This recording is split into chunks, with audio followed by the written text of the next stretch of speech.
जी त नाज़रीन असां ज़िले टंडोलार जे तालुके झंडेमरी जे हिकिड़ो पसमानदा इलाइक़ो आहे मुराद बलोच वाढेल जे नाले सां ई ॻोठु सॾियो वञे थो। उन स्कूल आहे हिकिड़ो, उन ते बीठा आहियूं जेको दोस्तनि हिते पंहिंजी मदद पाण तहत ऐं ई जेके आहिनि ते वणनि हेठां वेही करे ऐं तइलीम खे उजागर करण लाइ ऐं तइलीम खे शौर वठाइण लाइ ऐं मंशियात जे ख़िलाफ़ जिदोजहद करे हितां एरिया में मंशियात खे ख़तमु कराइण जे हवाले सां ऐं हुननि पंहिंजे वणा ऐं हिते ॾिसो त इहे वणनि हेठि वेही करे मासूम ॿारनि खे तइलीम ॾियाए रहिया आहिनि।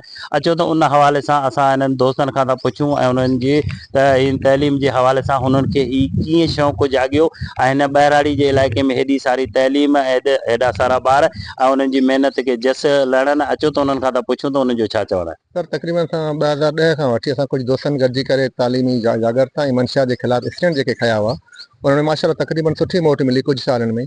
पोइ मंशा त पंहिंजी जॻह ते आहे, पर कुझु दोस्तनि में गॾिजी करे असां हिन ॻोठ में स्कूल खोलियो मोहम्मद मुराद वाढेलो में। माशाल्लाह असां वटि स्कूल बिल्डिंग त न आहे, पर इन्हनि वणनि जे हेठियां वजह इहा आहे त पेरेंट्स बि मुतमिन आहिनि। ख़ासि तौर असांजी नियाणियुनि जो वॾो मसइलो आहे, छो जो ट्रांसपोर्ट जो वॾो इशू आहे। पोइ जेके टंडो आदम या टंडोलियार उस्मान शाह आसानी सां वञी न पिए सघूं, पोइ असां वरी इहो स्कूल पंहिंजो स्टार्ट कयो आहे। उन्हनि ॿारनि जी एडमिशन आहे, रजिस्टर्ड स्कूल न आहे। माशाल्लाह ॿारनि जी दाख़िला हिते आहे ऐं तमामु बहितरीनु पढ़ाई थी रही आहे। अॼु असांजे स्कूल जो प्रोग्राम हो। स्कूल फ़क़ति इहो स्कूल कोन्हे असांजो आहे त सिंध जे कुंड कुर्छ में स्कूल हुजे, मंशियात खां पाक हिकिड़ो मुआशिरो हुजे, उन में असांजी सिंध ऐं पाकिस्तान जी तरक़ी आहे। सर जेमहिल पढ़ाई जी चवंदा आहिनि न, नियत साफ़ हुजे त इनशा ताला मंज़िल मिलंदी, मशहूरु कहावत आहे। ऐं अलहमदिल्ला पंहिंजी ज़मीनदारी आहे ऐं उन मां सभु कुझु फैमिली मुंहिंजी मुतमिन आहे, त आउं इन पासे कमु करियां पियो। भला हाणे तव्हां पंहिंजे हुकूमत जे हवाले सां या हिते चूंडियल नुमाइंदा या माण्हुनि खे कहिड़ो पंहिंजो पैगाम ॾींदो तव्हां? बस पैगाम इहो त मुख़लिस थी करे नेक नीति सां जेके तव्हांजा एरियाज़ आहिनि उते मंशियात जे ख़िलाफ़ स्टैंड खणो ऐं उन खिलाफ़ हीअं जेको गवर्नमेंट पाकिस्तान स्टैंड खयो, गवर्नमेंट सिंध स्पेशली स्टैंड खयो आहे मंशियात जे ख़िलाफ़ तमामु बहितरीनु आहे। बाक़ी तालीम अगरि न हूंदी त असां तबाह थींदासूं ऐं इनशा दुनिया जे सुधरियल मुल्कनि जे पंहिंजो कुल्हे कुल्हे सां मिलाए तॾहिं असां हलंदासीं जॾहिं असांजी तालीम सुठी हूंदी। पर कोशिशि करो ॿारनि खे मयारी तालीम ॾियो, जेके बि तव्हांजा प्राइवेट्स आहिनि या छा आहिनि उन ते लुक आफ्टर तव्हां कजो। असांखे फर्नीचर या को बिल्डिंग न खपे, असांखे वणनि जे हेठि जेकॾहिं उहा मयारी तालीम मिले थो त असां बिल्डिंग खे छा कंदासीं, फर्नीचर खे छा कंदासीं। असांजे दरअसल दाख़िला उस्मान चावड़ी हाई स्कूल में आहे, उते ट्रांसपोर्ट जो कुझु मसइलो आहे, कोन था वञी सघूं। हिते ईंदा आहियूं असां ट्यूशन जे हिसाब पढ़ंदा आहियूं। जीअं त मां एडी साइंस पार्ट 1 जो स्टूडेंट आहियां। कॉलेज परे हुअण जे करे हिते पढ़ंदो आहियां। हिते त सुठी इमारत न आहे, पर सुठा मामार ज़रूरु आहिनि। पढ़ाई जेका आहे बिल्डिंग सां कोन थींदी, महिनत सां थींदी आहे। असां वटि बिल्डिंग न आहे, पर वणनि जे हेठियां असांखे तमामु बहितरीनु तालीम मिले त असांजा माइट बि ॾाढा ख़ुशि आहियूं ऐं असां बि ख़ुशि आहियूं। असां पढ़ी लिखी करे पंहिंजी स्कूल ऐं पंहिंजी ॻोठ जो नालो रोशन कंदासीं। छा भला तूं पढ़ी लिखी छा कंदे? ऐं जज। असांखे ई वणनि जे हेठां जाम सुठो थो लॻे। असीं उते शहर में पढ़ण में हुआ असांखे जाम तकलीफ़ूं आहियूं, असीं हिते एडमिशन कई आहे। ई स्कूल जाम सुठो आहे।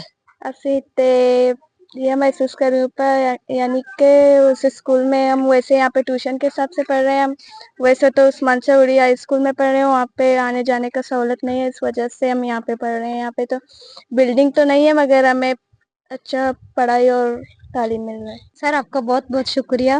मैं 11th की स्टूडेंट हूँ। मेरे एडमिशन कॉलेज में है और वहाँ आने जाने की दिक्कत से हम यहाँ दरख्तों के नीचे पढ़ते हैं।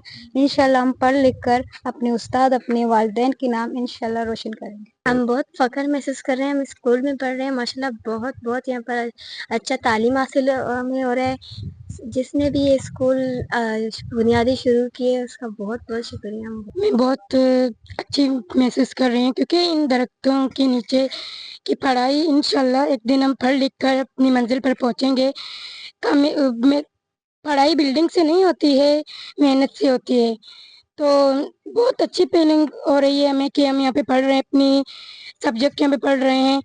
मेरी तो दाखिला हाई स्कूल में है, सहूलत की सवारी की न होने की वजह से, इसलिए हम यहाँ पे अपनी सब्जेक्टों को पढ़ते हैं और बहुत अच्छा है। जी त नाज़रीन तव्हां ॾिठो हिकिड़ो पसमानदा इलाइक़े में मुराद बलोच ॻोठ में जेको स्कूल आहे जेके वणनि हेठि वेही करे ॿारड़ा तइलीम हासिलु कनि था त जेके ॿारड़नि जो बि चवणु आहे त असां हितां खां ख़ुशि आहियूं जॾहिं त असांखे ॿिए पासे परे मसइला ट्रांसपोर्ट जा ऐं उन्हनि जा पिया थिया पर उनखां वधीक असांखे हिते तइलीम मिले पई ऐं हिते ॻोठाणनि जो बि चवणु आहे या उस्ताद जेको टीचर सईद बलोच जेको स्कूल सॼो हलाए पियो त उनजो चवणु आहे त मूं सरकारी जेका मूंखे नौकिरी मिली पई उनखे बि मूं छॾे करे हिते प्राइवेट तौर ते पंहिंजे इलाइक़े जी महिनत करणु पंहिंजे बचनि जो मुस्तक़बिल पंहिंजो सुधारणु ऐं मंशियात जे ख़िलाफ़ जहाद करण जे हवाले सां असां हिकिड़ो ही पंहिंजो जहाद कयो आहे जेको वॾो जहाद आहे जंहिंमें जा स्कूल आम माण्हू ऐं ॿारड़ा सभु मुतमिन आहिनि ऐं हुननि जो चवणु आहे त इंशा ताला असां हितां खां पढ़ी लिखी करे ऐं पंहिंजे ॻोठ मुल्क क़ौम ऐं मुल्क जो नालो रोशन कंदासीं जॾहिं त नंढड़ियूं ॿारड़ा ऐं उन्हनि ॿारड़नि जा बि तव्हां व्यूज़ ॿुधा त उन्हनि खे बि हिकिड़ो जज़्बो हो ऐं हिते जे हवाले सां जॾहिं त हिते जे माण्हुनि जो बि इहो चवणु आहे त हीअ जेका तइलीम ऐं पसमानदा इलाइक़े में ॿहिराड़ी में ऐं ख़ासि करे जेके बलोच कम्यूनिटी जे हवाले सां जेको हिते आहे त वॾो इनकलाब आहे ऐं हुननि जो चवणु आहे त असां सॼे सिंध समेत सॼे मुल्क जे माण्हुनि खे ऐं पुठिते पियल जे इलाइक़नि खे अपील था करियूं त हीअं जेके आहिनि तइलीम जे हवाले सां शहूर ॾियारण लाइ पंहिंजी जिदोजहद कनि। कैमरामैन टीम सां गॾु नसीर मोहम्मद शाह, मेहरान TV टंडोला।